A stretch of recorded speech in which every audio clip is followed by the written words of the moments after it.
Can you introduce yourself to the audience? Yes, I. This is Rastakura, Royal African Soldier for Life. You know, straight out of Kingston, Jamaica, saying, and we're here in Brooklyn right now. But on the 25th of this month is the return of Rastakura to New York City in Manhattan, right, at the Nurican Poets Cafe. So we're inviting the people to come and see the vibration, check out the energy, check out the poetry, the dub poetry, the reggae poetry, saying Rastakura with a live band in New York City. Make your food be your medicine, and your medicine be your food. Make your food be your medicine, and your medicine be your food. Sometimes I feel like would I eat a whole heap of blouse and skirt Jamaican food. Me just remember some nice food that me love to eat. Yo, next Sunday, November 25th, 8 p.m., gates open, 7 o'clock. Saying we're inviting the people to come and feel the vibration, feel the energy, support the vibration, support the energy. It's dub poetry, it's spoken words, it's reggae, it's Rastakura with a live band in New York City. The return of Rastakura to New York City, Volume 4. And it will be at the Nurican Poets Cafe, and it's on 3rd Street in Manhattan. Check it out, see? Come and see the vibration. Follow me on Instagram, Rastakura, Rastakura. See? Make your food be your medicine because we're vital. Sip up the ital, eat up the ital food. And me say vital. Sip up the ital is good for you. No deaders, no treaders, no leathers, no feathers, no dairy, no milk or no cheese. Save for your money, no buy them honey. The honey belong to the bees. Vital. Sunday, November 25th. Get the date. Don't be late. Gates open at 7. Showtime start at 8. Selassie, Rastakura. Royal African Soldier. Yes, Brethren. Yes, Brethren. Sorry to interject there, but we just see the energy, the positive energy. Take us back to your childhood. The first happy memories. Tell us, can you remember some first happy memories as young as possible? First happy memories. I think the first happy memories is when I realized that I was inclined to really like go on the stage and perform. You know, like going to Benson and Arliott School in Jamaica, St. Anne, Jamaica. I like to tell people that I grew up in St. Anne, Jamaica, seeing Benson, Concord, PJ River, Claremont, you know, which are neighboring community to 9 Miles, which is the home of Bob Marley. Seeing so from where I live, I could actually take probably like a 10-20 minutes, seeing and reach where Bob Marley birth site is. You know, so we from that birth of fresh air that Bob Marley recycled, seeing and Marcus Garvey recycled the same place in Jamaica I tried from. So from ever since we know that I was inclined to go on a stage and perform, but it was mostly like being like a DJ. When I was a youth, I was like a DJ, like a Ninja Man style or a Shabba Ranks, because those were the things where you hear on the radio. So it inspire you. And as a Jamaican, it's like, it's a normal thing for a youth to become an artist. See? So with that artistic expression already embedded in and start to be exposed now to other things, other teachings from other people, now we start to take an examination or a greater look at the spoken word, which is the dub poetry. Because when the spoken word meet the reggae, it becomes dub poetry. See? And that is the form or the root of what is in Jamaica. Dub poetry, which is now exposing itself to the wider community, because people already know the founding fathers, the Oko Onoro, the Linton Kwesi Johnson, the Miss Jean Breeze, seeing the Muta Baruka, seeing, but them now just get exposed to people like I and I Rastakura, Royal African Soldiers, man like Jinsu, Neto Meeks, seeing Stepper, Richie Innocent, DYCR. You see me I say? So it's like we now making our name and our impact on the world through the spoken word, through the dub poetry, and the movement in Jamaica is getting greater. And the whole energy of the people is now supporting dub poetry on a level. And we have to use this opportunity to just say big up to Ellie Skelly, who have been pushing the whole vibration and the energy in the direction that dub poetry is going now. Seeing, so we say salute Mama Skelly, seeing, and we just there go and put out our own local work and make the thing happen.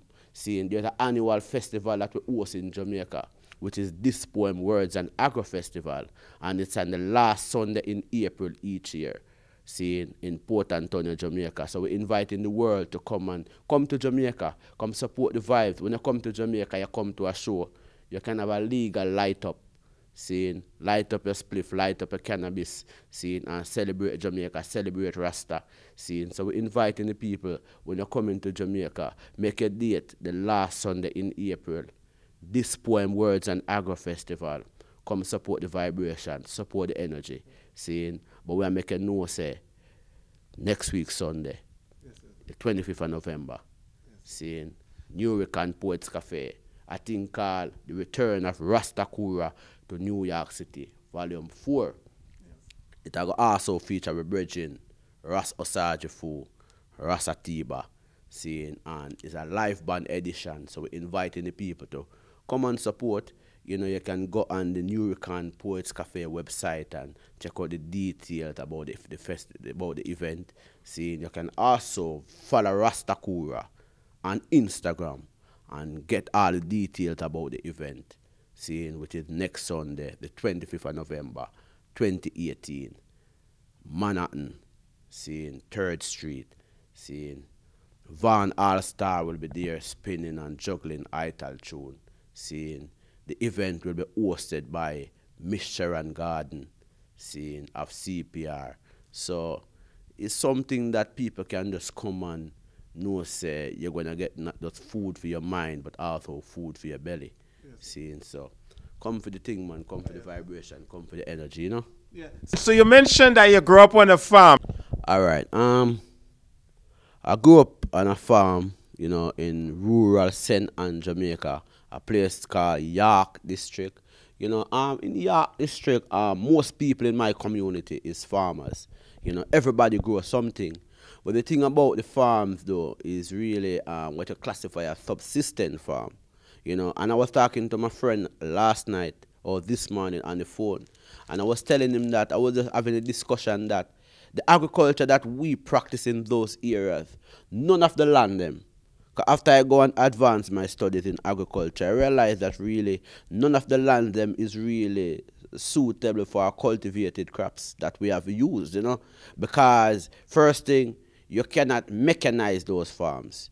You cannot have a situation where you have a tractor plowing the land because of the whole slope of the land and the stones and all these things. Because the reality about the land that majority of the farmers have access to in Jamaica is the worst lands. Is the worst lands in terms of the suitability for that type of land to become agricultural productive. Because first thing about the land is that they are far off the main. Seeing, to go to those land, you cannot drive to those land. They don't have driving access, right? And the thing about it is that Jamaica was once owned by slave master, British slave master.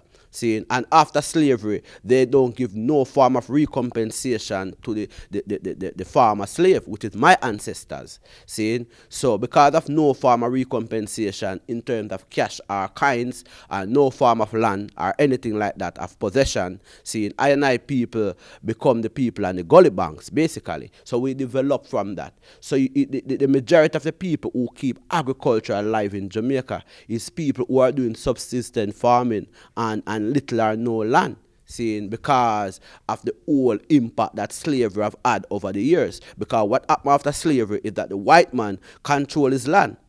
He still control his land. And if in Jamaica, you can see right now that majority of the land is still controlled by the white man or the so-called brown set of people in Jamaica. So the black man, them like we know have access to those type of land to practice agriculture. See, so we cannot have we don't have the capacity then to have the front line, the beach, the cane belt, or the sugar belt areas. Then we can use now. We can mechanize those farms. So the subsistence farm that we do now in Jamaica, or majority of the people do in Jamaica, is one with the machete and the fork. You have a fork and a machete or a hoe. See, so it's like basically a one-man thing. So it limits your ability to think about cultivating certain way, seeing, because of the type of land that is available to you, seeing. So as I said now, growing up in St. Anne, Jamaica with my grandfather and grandmother, I used to visit the farm very often with my grandmother, with my grandfather, and he grew a lot of different crops. My grandmother religiously drink coffee every day, saying 2-3 times for the day. My grandmother, Miss Winnie, may her soul rest in peace. She always drink coffee religiously. But the thing about she though is she prepare her coffee. She grow the coffee, she reap the coffee, and she do the whole process. See, my grandmother do the whole process of all the food in her house, baked products. She do that. See, so it's like we now have that culture of, transforming the things from the farm to the kitchen, make it become food in the kitchen, from the farm to the kitchen, things like coffee, banana, plantain, sweet potato. I like to talk about corn because I've seen where corn is now, and I like to tell people that corn already gone, corn gone to GMO. That's when I'm consuming food. If corn in it, I can't consume it. See, because my experience of growing corn is so much different from what is happening now. Because I remember specifically what my grandfather, where we live in St. Anne, Jamaica, there's a plot of land that is nearby the house that we always grow corn as a youth growing up, and we always save corn to replant. We always reap corns, see, and then we save 2 or 3 head of the corn and say these are for replanting. That's what my grandfather always do, and we always do that. That is a part of the tradition that we do. See, so to see it reach a level now where the corn that you plant and you reap, see, you cannot really save that corn for planting again, because all the corns that I've seen now exposed on the market and the farms are some farm contaminated with GMO. And that's the reason why the festival that we host in Jamaica is extending the arm out to the community to say, let us save our heirloom seeds and bring them to the festival and practice seeds exchange. So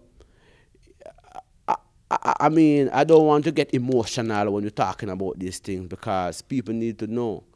But at the same time, you cannot avoid being emotional about the truth when you see that, there's an intent, to kind of, what you'd call now, kill the tradition that we have or that we know, just to replace it now with a false tradition or something that will not last. Because the reality is that if seeds are not being able to reproduce by themselves, it means that agriculture is in a jeopardy. See, and the scientific mindset that is out there now, they feel like it's okay to go GMO. See, so it's still the Rastaman like I and I know is saying no to GMO or burn GMO. And I wouldn't say that, because there's a lot of countries. There's a lot of countries, including Uruguay and other countries, have been literally saying no to GMO, no importation of GMO food in their countries, because they are seeing the impact that genetically modified organisms have been having on the agricultural industry. See, so my thing is this: I've been a farmer from ever since I know myself, seeing, and I'm always advising and available for advising people on the best practices to carry out in any form of agricultural products, because we try to get the knowledge and we keep ourselves abreast with modern information so we can share as the time goes, Yes, yes. So I had to ask, growing up with your mother, with your grandfather and grandmother, tell us some advice or some good sayings that they tell you that you use in your life today? Uh, Something, because something sometimes you use a saying and it bring you back to the memories. Anything they used to say, like a saying you use today all the time? yeah, it's like there's a lot of things, you know. There's a lot of things, you know, like I and I people have a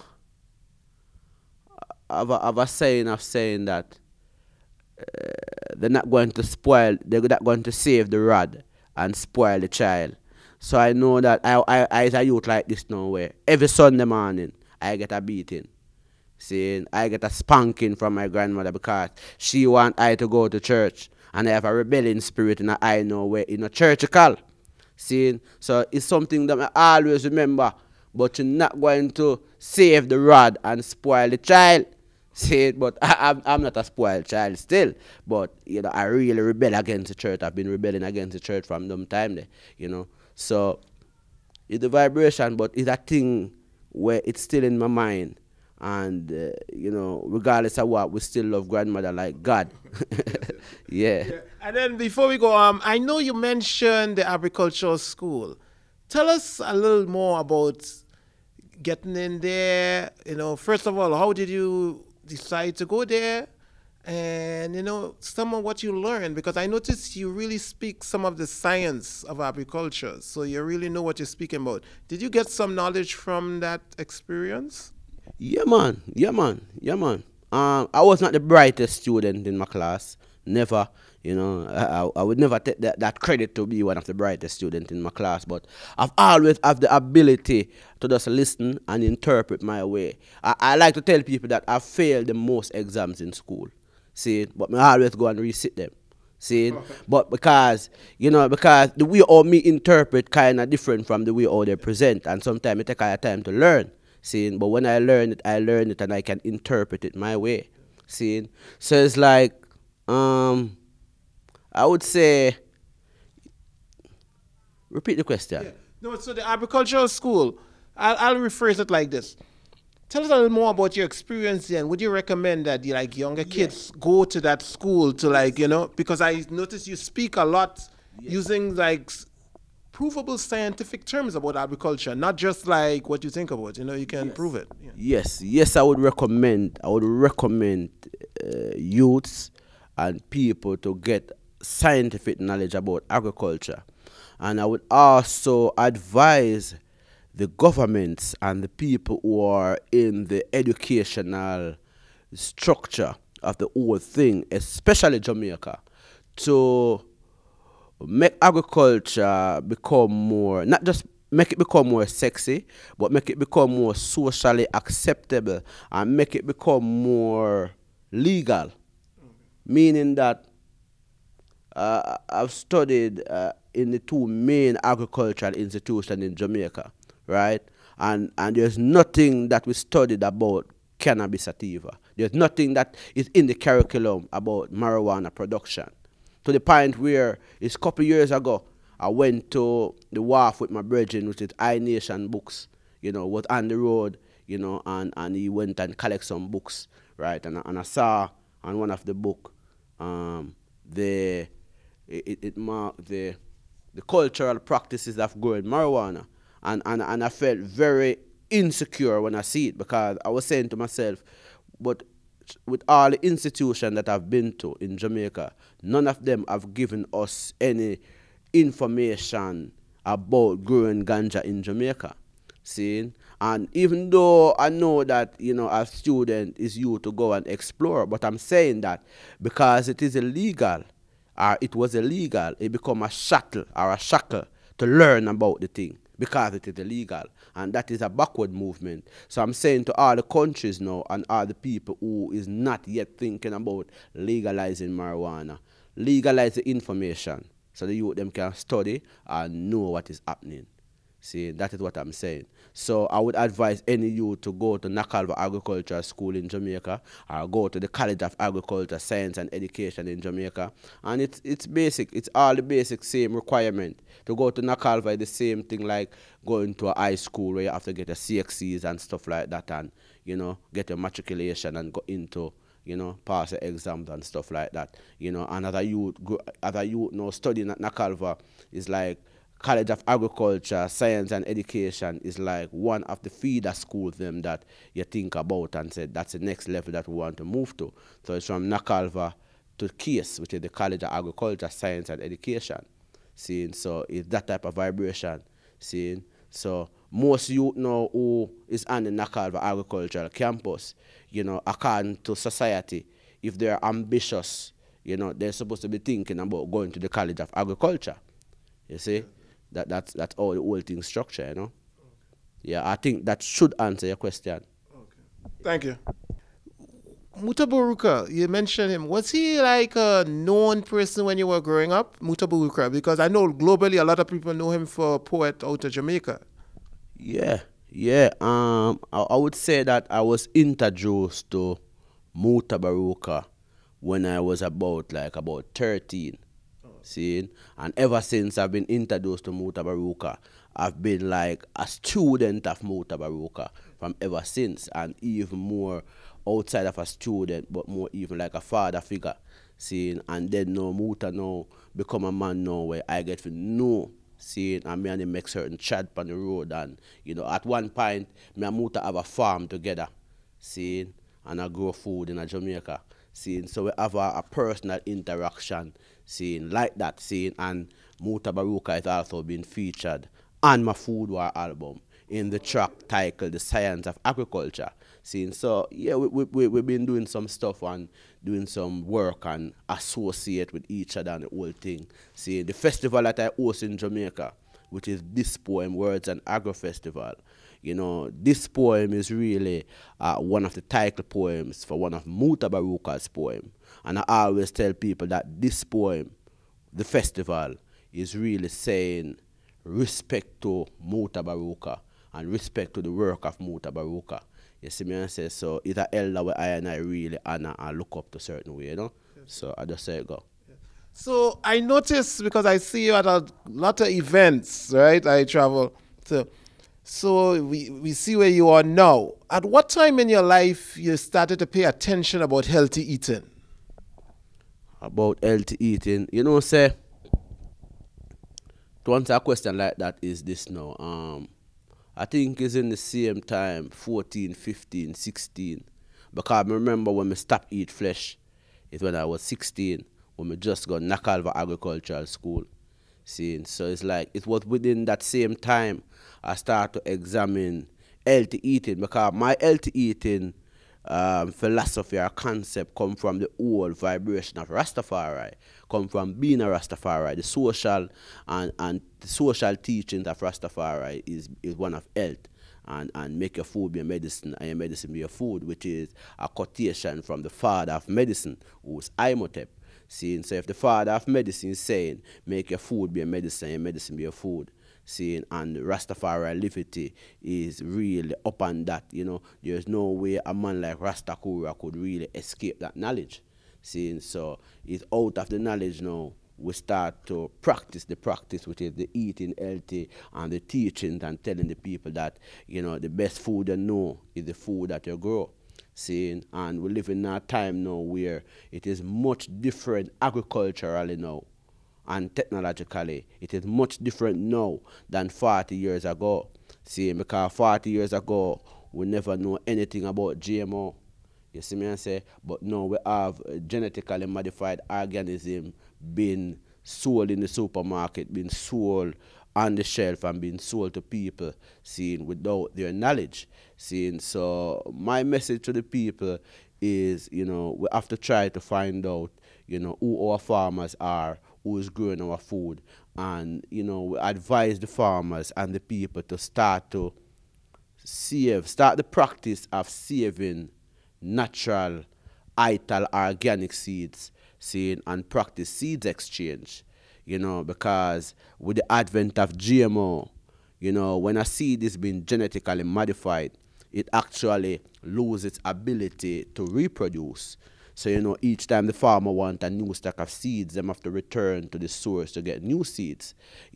So my message to the people is to say that in order to preserve natural food for the future, See, we have to start to practice the saving of third generation seeds, heirloom seeds, traditional seeds. Because as I say, a GMO seed will only give you one true crop. And when that plant come and produce a food, and if you should try to replant those seeds, you will not get a crop from a GMO seed. And that's the reason why now we said when a seed stock is third generation, it is a certified way of saying that it is non-GMO. See, because as we say, GMO is a monocrop. It only gives you one crop. See, but heirloom seed with its traditional seeds, the seeds them that my grandfather plant, because I grew up on a farm. See, I used to live on a farm. See, and what happened now is that I never used to eat food that I purchased in the supermarket or in the shop. See, all of the food them what I used to consume as a youth is food that my grandfather grew on the farm. See, so it's like a farm to plate thing we deal with. Never a farm to supermarket then come to your plate. See, and a lot of youth now who is drinking orange juice and cow's milk, right? Them don't really know that the orange juice don't really come from the fridge. See, the orange juice come from the orange. See, and the orange come from a tree. And the tree grew in the soil. A lot of people don't know that, and they cannot really make the connection. See, so one of the rules of Rastakura is to be that physical representation of a farm.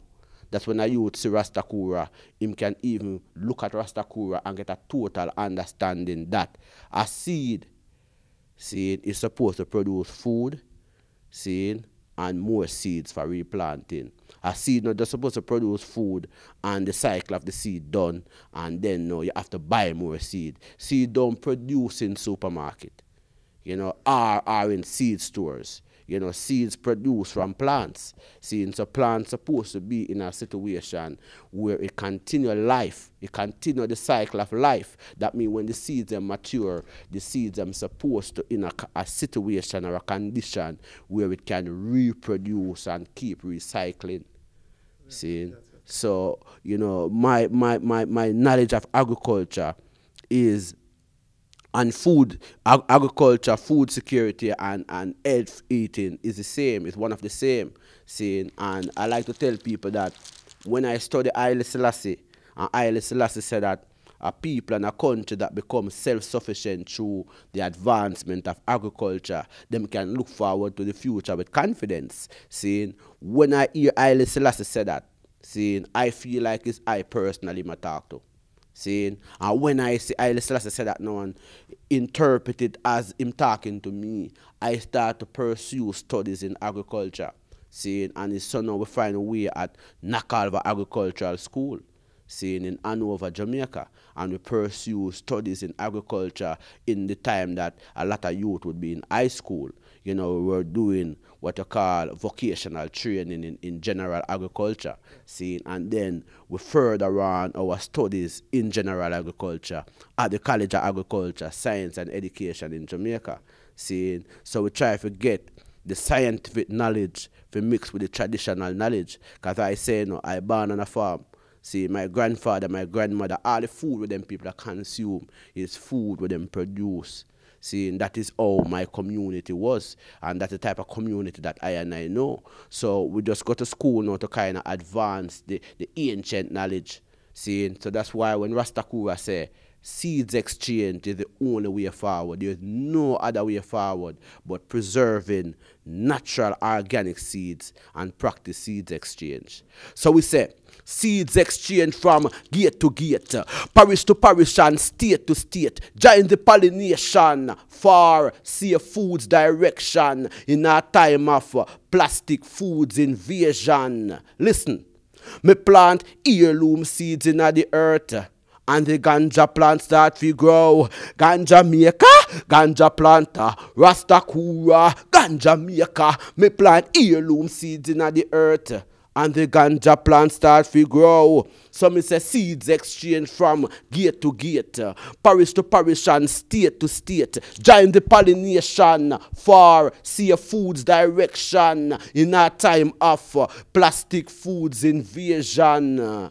Save seeds and keep the strain alive.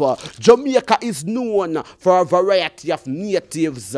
I am Jamaica Indigenous Heirloom Seeds Exchange Movement. I am the heritage of the heirloom strain to preserve me. Man will live again. Because a seed that is being genetically modified actually lose its ability to reproduce. So each time the farmer wants a new stock of seeds, he must have to return to that source to purchase new seeds. When traditionally a plant is supposed to produce food and seeds, and you eat the food and save the seeds for replanting of the next crop. But what is happening now when you purchase seeds in the seed stores is that majority of the seeds are GMO, are contaminated with some form of genetic modification. Then through cross-pollination, which is the natural means by which plants carry out sexual reproduction, you have the natural ital organic species of the earth becomes contaminated and bastardized. So make we plant heirloom seeds in the earth and make the ganja continue grow. Make we plant heirloom seeds in the earth, light up the fire and burn GMO. Seeds exchange is ancient African tradition. Seeds exchange is from day one, as agriculture is man's first occupation. Just as him start for things say, him want food for nyam. But now, to exchange seeds in certain countries is an illegal weapon. So me tell Jamaica, make we practice this. Seeds exchange in every district. Stop serve the youths them cheese tricks. Avoid the use of modified cannabis. Eat more greens. Sip no dead. Ital vegetation. The Rastaman meds. Make it habitual. Every time you eat a fruit, you save a seed. This is Rastakura, Royal African Soldier for life. Hot. Thank you. So tell us again how we can contact you.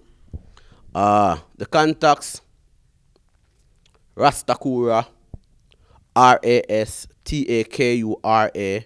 Follow me on Instagram, rastakura@yahoo.com.